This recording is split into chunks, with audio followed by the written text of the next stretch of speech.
Hi my dear sweet family, ఈరోజు మరో కంటెంట్తో వచ్చేసాను. కాకపోతే ప్రతిరోజు సమాజంలో ఉన్న అంతుబట్టని ప్రశ్నలకు సమాధానం ఇవ్వడానికి ప్రయత్నం చేసే నేను ఈరోజు మొట్టమొదటిసారి నాకు నేను వేసుకున్న ప్రశ్న, ఆ ప్రశ్ననే ఈరోజు మన కంటెంట్. ఇంతకీ ఆ ప్రశ్న ఏమిటంటే, భగవంతుడు దిగి వచ్చి 3 వరాలు ఇస్తే ఏం కోరాలి? ఏ కోరికలు అత్యంత ఉత్తమమైన కోరికలు అన్న వాటిని గురించి ఆలోచించి నేను ఏమి కోరుకుంటానో అనే కోరికలు చెప్తాను, వినండి.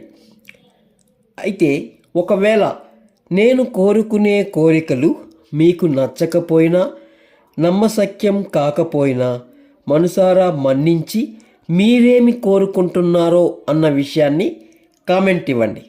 ఓకే, ఇక నా మొదటి కోరిక ఏమిటంటే, ఈ సకల కోటి జీవచరాశులకి అనునిత్యం ఆకలి తీర్చగలిగి ఎప్పటికీ తరగని అక్షయ పాత్ర ఇవ్వమని కోరుకుంటాను.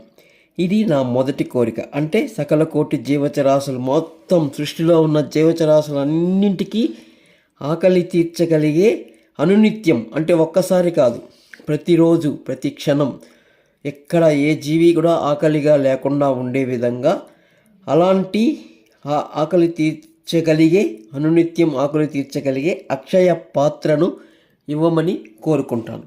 ఇది నా మొదటి కోరిక.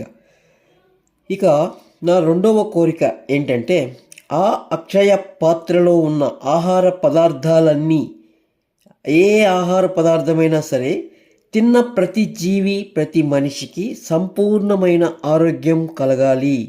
అంటే ఏదైనా జబ్బుతో బాధపడుతూ ఉన్నా ఆ జబ్బు కూడా నయమైపోవాలి అని నా రెండవ కోరికగా కోరుకుంటున్నా. ఇక మూడవ కోరిక కొంచెం స్వార్థంగా ఉంటుంది. ఎంతైనా నేను కూడా మనిషినే కదా.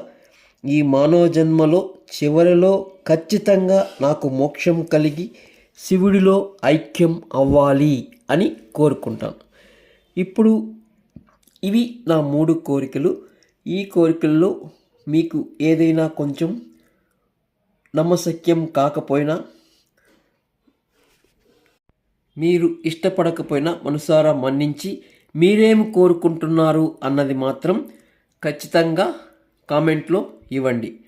అయితే ఇవన్నీ కాకుండా నేను మిమ్మల్ని ఏమి కోరుతున్నాను అంటే, ఖచ్చితంగా నేను చేసే ప్రతి ఒక్క వీడియోకి ఒక లైక్ ఇవ్వాలని కోరుకుంటున్నాను. మీరు ఖచ్చితంగా లైక్ ఇస్తారని ఆశిస్తూ సెలవు తీసుకుంటున్నాను. రేపు మరో మంచి కంటెంట్తో మీ ముందుకు వస్తాను. అంతవరకు సెలవు, శుభం.